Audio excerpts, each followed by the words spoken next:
Hiya. I wasn't gonna go live, but someone said something today about messy movement and just doing it. And so I thought I would read us a little story about Much Afraid. Let me just turn a little more light on so you can see me a little bit better. It's a bit dark in here. It was almost candlelight when you came in. But let's shine a little light on things. It's better for me too, isn't it? So, there we go. Oh. Straighten up a little bit. Straighten up and fly right. There we go. Hi, how's it going? How are you? I was just about to read for a little bit this book called Hinds Feet on High Places, and it was a message to come on and do a live, even though I wasn't really feeling like it, because I've been feeling a lot of, excitement. We can call it excitement. Some could call it anxiety, but we can reframe that and alchemize that. And so this is actually a little bit of a story about how to be less afraid. And earlier today, someone mentioned to me about just doing something with messy movement, like just doing it anyway, just doing it from exactly where we're at. So I'm right here in this moment, and I thought I'll just do some reading. Dharma's here with me. Gotta come in, Dharma? Dharma, the Reiki Master Cat. Here she is. In the background, there's Esmeralda. Oh, look. Black cat magic. Alright, so we'll just do a little reading. Maybe I'll just tell a couple people I'm on. Hold on. I'll just share this too.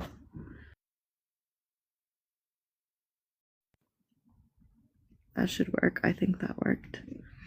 Okay, let's see. I'm just gonna get a little bit more cozy. I'm gonna get my music. Hi, how are you? We're here in Toronto, Ontario, Canada, and you are in the tree hive in the sky. And I'm your happiness navigator, pollinator of positivity, Melissa Mojo B. We're just gonna do a little reading because, feeling chill on a Friday and felt like being authentic and coming on here. Even though it's been really emotional, how have you been doing? It's been like high energy. It's almost, it's just peaking. It's peaking, this high energy. So I'm gonna send some love and Reiki out. And read a little bit. There, all right. I think we're settled. Hi, Alan. I'm just gonna do a little reading. Hi, Melke. We got Dharma. Dharma's in the house. Dharma's roaming around. So we're gonna read Hinds Feet on High Places. And we're actually just starting. So you're at the beginning with me and Dharma, the Reiki Master Cat. We're sending out vibes, and Esmeralda, the magic dragon up there. Come on in, Dharma. Get closer. We're gonna read. So, welcome to the tree hive in the sky. Thanks for being here. Thanks for buzzing in with your beautiful energy. We're gonna chill with Dharma. Maybe we can get her to relax. I think everyone's energy is super like high energy, right? Are you feeling it? It's been like a little intense. Kitty, yeah, exactly. Black kitty magic. There she is. She was like front and center, please. Can you make me front and center, Mom? I'll work on it. Kitty. So yeah, there we are. Just getting comfy. Gonna do a little bit of reading because I thought about it today and I was feeling this really, it's like high energy, almost scared feeling, but my ears were ringing really loud the last couple days. I know we've been feeling the Schumann resonance and solar surges. Hi, Emilia. Lovely to see you. Yes, this kitty is Dharma, the Reiki Master Cat. And she loves the camera. She loves to send Reiki out with me for you because I'm a Reiki master too. And when I was training to do my attunements, I was attuning this kitty right here. So she got attuned and with her sister, who's no longer with us, but she is in spirit, right? Because spirit never dies. We never really die. Energy is always just evolving. We're always at the perfect place. Like right now, we're at the perfect place. Look at 33 hearts. Thank you. I'm going to send you some hearts and some love and some Reiki. And I was feeling scared today, and I was even crying a bit the last couple of days and just letting it out, you know? And it's necessary to let it out. That's how we transmute this stuff, you know? Like when we're feeling that inside, there's these beautiful things called tears, and they rinse us out, right, Dharma?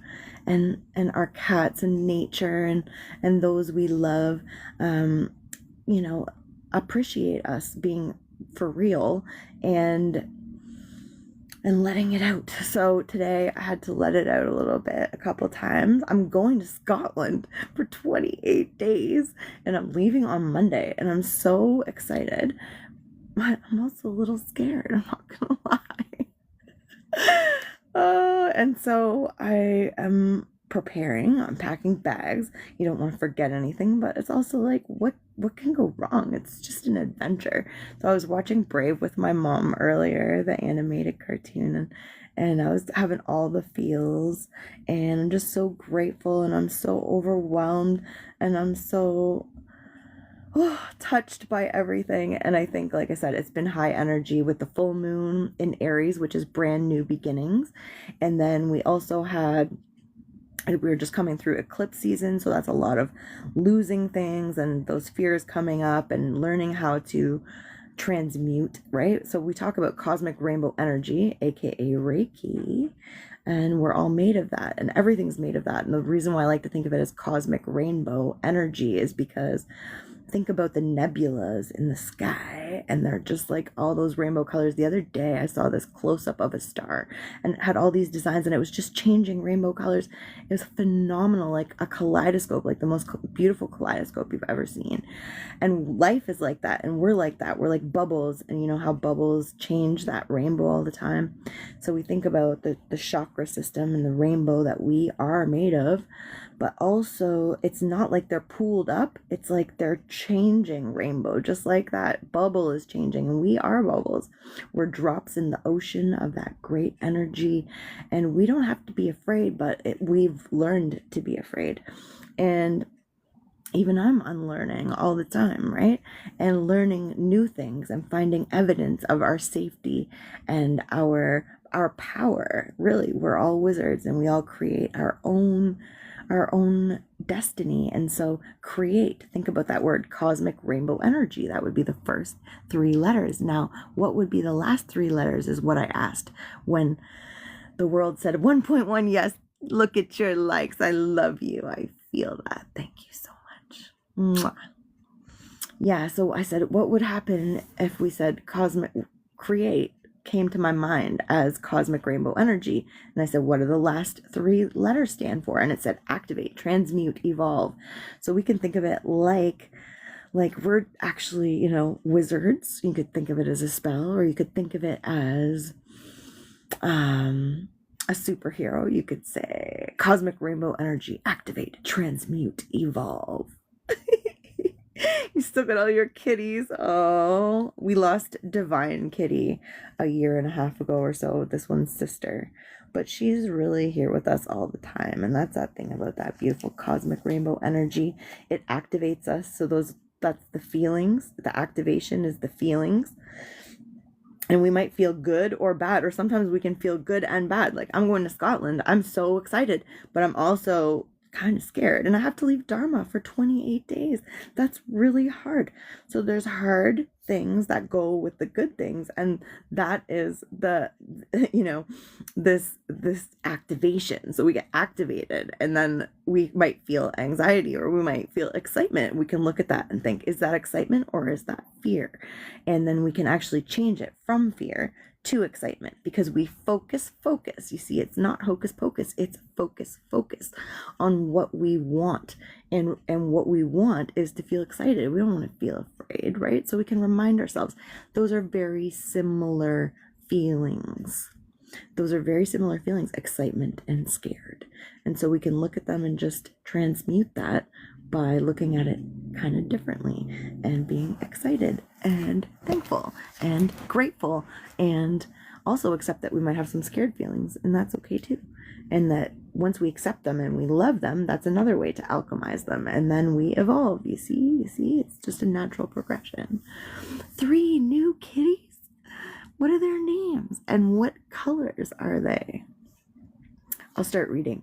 This is The Invitation to High Places, and it's called Hinds Feet on High Places.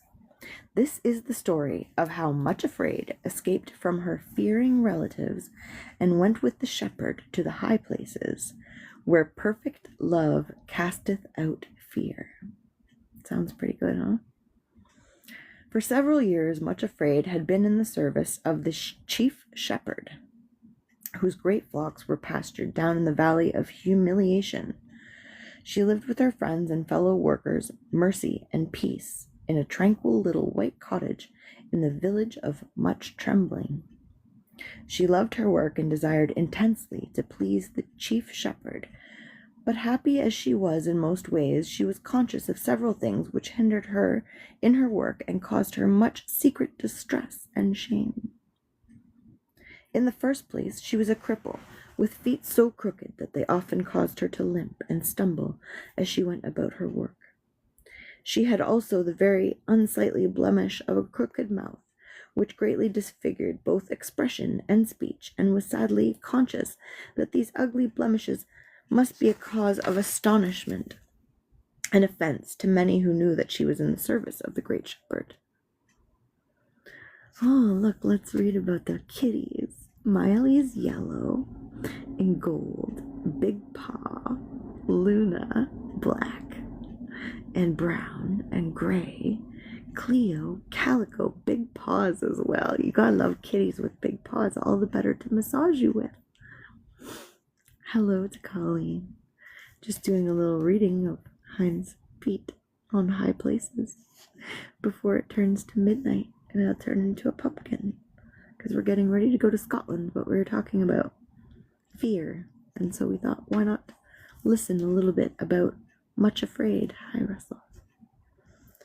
So we were reading how Much Afraid has been in the service of the great shepherd, and that she feels perhaps somewhat inadequate, and I think so many of us do, right? We all feel like we might have imposter syndrome and that we're not as good as we could be, but in fact we're perfectly exactly where we're meant to be, because a wizard is always on time.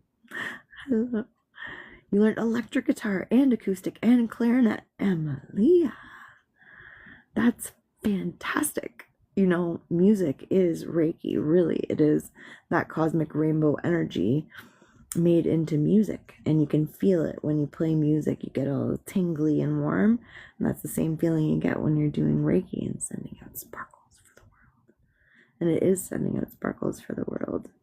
And even if you're just doing it for yourself, you're still sparkling the world with your beautiful music. So thank you for doing that. And finding what makes you happy, because that's really important to the world, actually. You know, sometimes we forget that our playtime and our happiness and our relaxation is so important to the whole world. And so more of that, please. So we'll keep reading. Most earnestly, Much Afraid longed to be completely delivered from her shortcomings and to be made beautiful, gracious, and strong, as there were so many of the shepherd's other workers, and above all, to be made like the chief shepherd himself. But she feared that there could be no deliverance from these 2 crippling disfigurements, and that they must continue to mar her service always. There was, however, another and even greater trouble of her life. She was a member of the family of Fearings, and her relatives were scattered all over the valley, so that she could never really escape from them. An orphan, she had been brought up from the home of her aunt, poor Mrs. Dismal Forebodings, with her 2 cousins gloomy and spiteful, and their brother Craven Fear, a great bully who habitually tormented and persecuted her in a really dreadful way. Like most of the other families who lived in the Valley of Humiliation, all the Fearings hated the chief shepherd and tried to boycott his servants, and naturally it was a great offense to them that one of their own family should have entered the service of this great shepherd. Consequently, they did all they could, both by threats and persuasions, to get her out of his employment. And one dreadful day they laid before her the family dictum that she must immediately marry her cousin Craven Fear, and settle down respectably amongst her own people. Remember, she was from the family of Fearings, and this is all kind of an allegory about how we are born into this family of fear. This is the book Hinds Feet on High Places, and so it's saying, you know, we're asked to marry into that family and to continue on with this fear, with this family of Fearings. So she's asked to marry her cousin, Craven Fear, and settle down respectably amongst her own people and stay in that fear, right? And that's what we're doing. We're not. We are going to climb mountains, dear ones. So if she refused to do this of her own free will, they threatened to use force and compel her, right, to change back into fear. So when we choose joy and we choose happiness and we choose peace, we're actually being rebellious because this force wants to keep us in that same fear. So fear not. We're here to release that fear tonight together. Thank you for being here. Poor Much Afraid was, of course, overwhelmed with horror at the mere idea, but her relatives always terrified her, and she had never learned to resist or ignore their threats, so she simply sat cowering before them, repeating again and again that nothing would induce her to marry Craven Fear, but quite unable to escape from their presence, you see. This book is called Hinds Feet on High Places. I'm going to actually write it in the comments. Thank you so much for asking. I always have to find the comments. They kind of hide the comment section.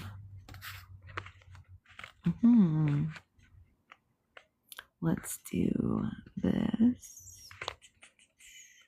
And then we're going to do another comment. Gotta go back in there. It's confusing. Thanks for being here. Gonna get back to reading in a minute.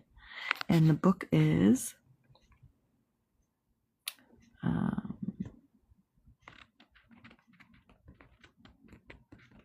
Hinds Feet on High Places.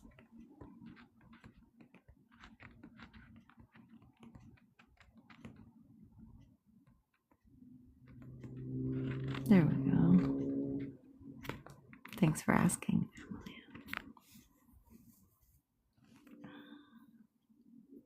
There we go. Okay. And yeah, we're talking about Much Afraid.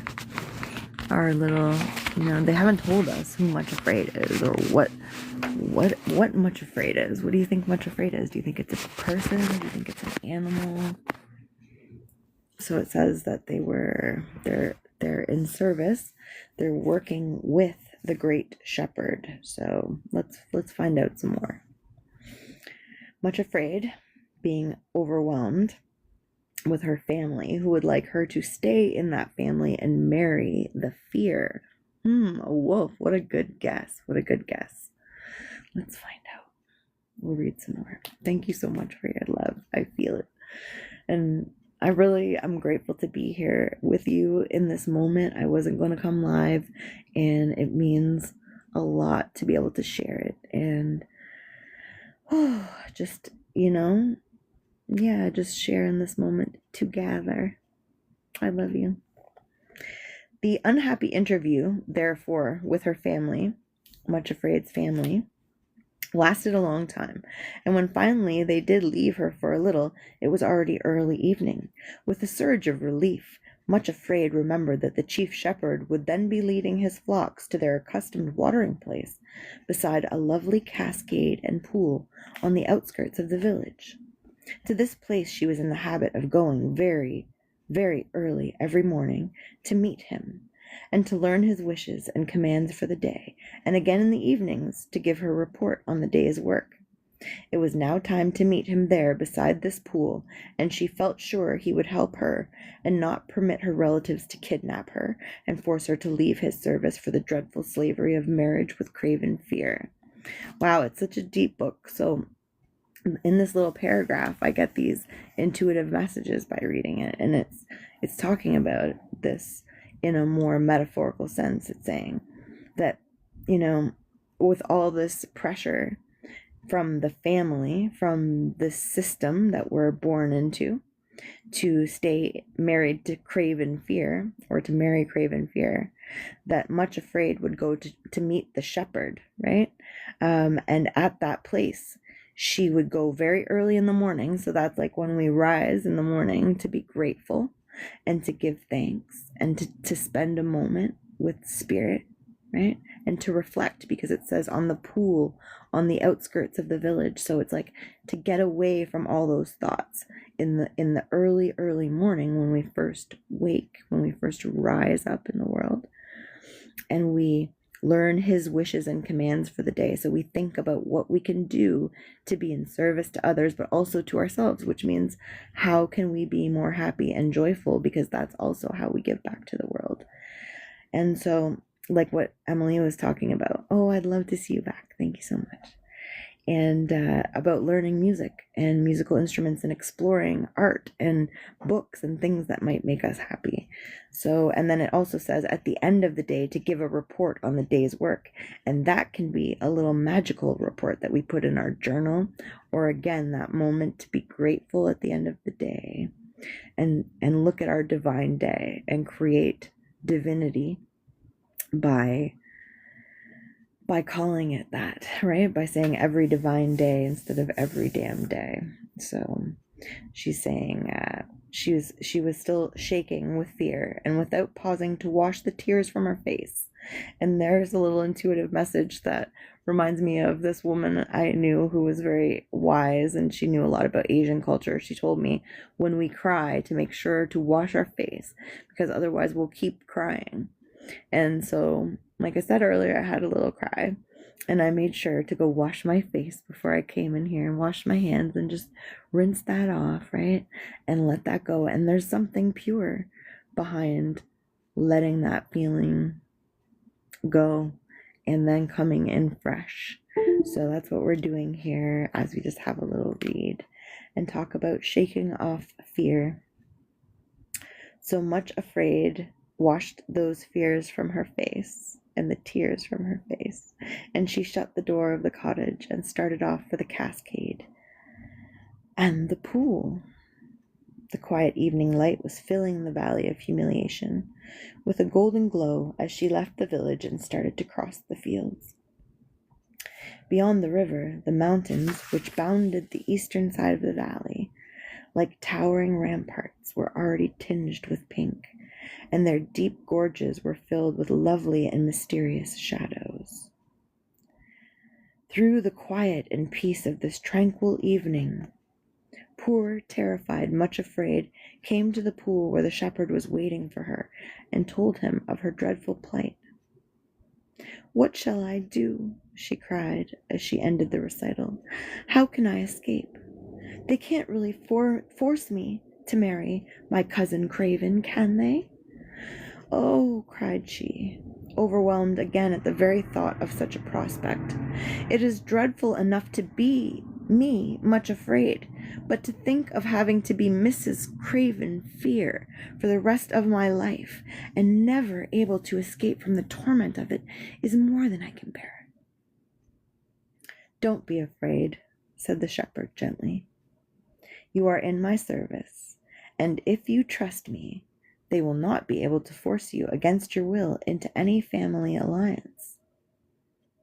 But you ought never to have let your fearing relatives into your cottage, because they are enemies of the king who has taken you into his employment."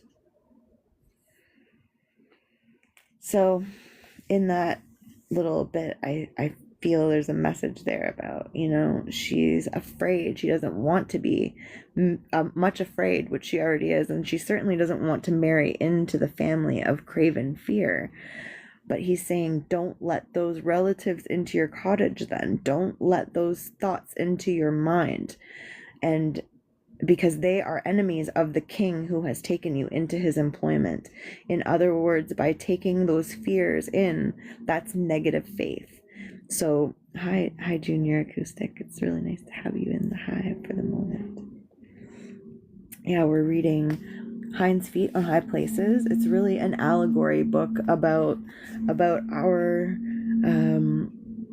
connection to fear, and how fear is this family that has been wanting us to stay in it, and that we can make the break to climb the mountain, and that we're braver than we thought, especially when we walk hand in hand with the divine, which isn't necessarily a man or a king, but it is a great energy of a culminative energy, a cumulative energy, a collective energy that is greater, like the Great Lakes would be, or like the ocean is, than one drop, but also they would not be without one drop. So thank you for being both a drop and the entire ocean, and being here with me in this magic moment.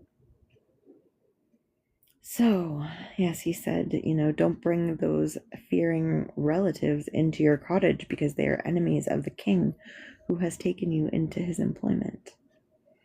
I know, oh, I know, cried Much Afraid, but whenever I meet any of my relatives, I seem to lose all my strength and simply cannot resist them, no matter how I strive. As long as I live in the valley, I cannot escape meeting them.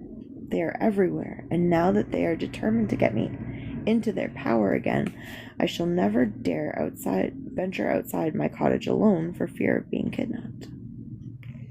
As she spoke, she lifted her eyes and looked across the valley and the river to the lovely sun-lighted peaks of the mountains, and cried out in desperate longing, "Oh, if only I could escape from this valley of humiliation altogether, and go to the high places, completely out of the reach of all the Fearings and my other relatives." No sooner were these words uttered, when to her complete astonishment the shepherd answered, "I have waited a long time to hear you make that suggestion, Much Afraid. It would indeed be best for you to leave the valley for the high places, and I will very willingly take you there myself. The lower slopes of those mountains are on the other side of the river, on the borderland of my father's kingdoms, the realm of love. No fears of any kind are able to live there, because perfect love casteth out fear and everything that torments." Much Afraid stared at him in amazement. "Go to the high places," she exclaimed, "and live there? Oh, if only I could! For months past the longing has never left me. I think of it day and night, but it is not possible. I could never get there. I am too lame." She looked down at her malformed feet as she spoke, and her eyes again filled with tears and despair and self-pity. "The mountains are so steep and dangerous. I have been told that only the hinds and the deer can move on them safely." "It is quite true that the way up to the high places is both difficult and dangerous," said the shepherd. "It has to be. So nothing which is an enemy of love can make the ascent and invade the kingdom. Nothing blemished or in any way imperfect is allowed there, and the inhabitants of the high places do need hinds' feet. I have them myself," he added with a smile, "and like a young hart or roebuck, I can go leaping on the mountains and skipping on the hills with the greatest of ease and pleasure. But Much Afraid, I could make your feet like hinds' feet also, and set you upon the high places. You could serve me then much more fully and be out of reach of all your enemies. I am delighted to hear that you've been longing to go there, for as I said before, I've been waiting for you to make that suggestion. Then, he added with another smile, you would never have to meet Craven Fear again. Much Afraid stared at him in bewilderment. Make my feet like Hinds' feet, she repeated. How is that possible? And what would the inhabitants of the kingdom of love say to the presence of a wretched little cripple with an ugly face and a twisted mouth, if nothing blemished and imperfect made well there? It is true, said the shepherd, that you would have to be changed before you could live in the high places. But if you are willing to go with me, I promise to help you develop Hinds' feet. Up there on the mountains, as you get near the real high places, the air is fresh and invigorating. It strengthens the whole body, and there are streams with wonderful healing properties, so that those who bathe in them find all their blemishes and disfigurements washed away. But there is another thing I must tell you. Not only would I have to make your feet like Hinds' feet, but you would have to receive another name for it, as it would be impossible for Much Afraid to enter the kingdom of love, as any other member of the fearing family. Are you willing to be changed completely, Much Afraid, and to be made like the new name which you will receive if you become a citizen in the kingdom of love? She nodded her head and then said very earnestly, yes, I am. That's where we're going to leave it tonight. Hinds' Feet on High Places. We're going to Scotland together. Oh my goodness. On Monday. It's happening. It's really happening. It's already here. I can't believe it. So yeah, I got 2 more nights at home. This is 3 more sleeps. And we're going to Scotland. So definitely hit the follow button. There's lots more Reiki and reads and exploration of magical kingdoms with your woman wizard, happiness navigator, pollinator of positivity. That's me, Melissa Mojo B. Loving you. See you soon.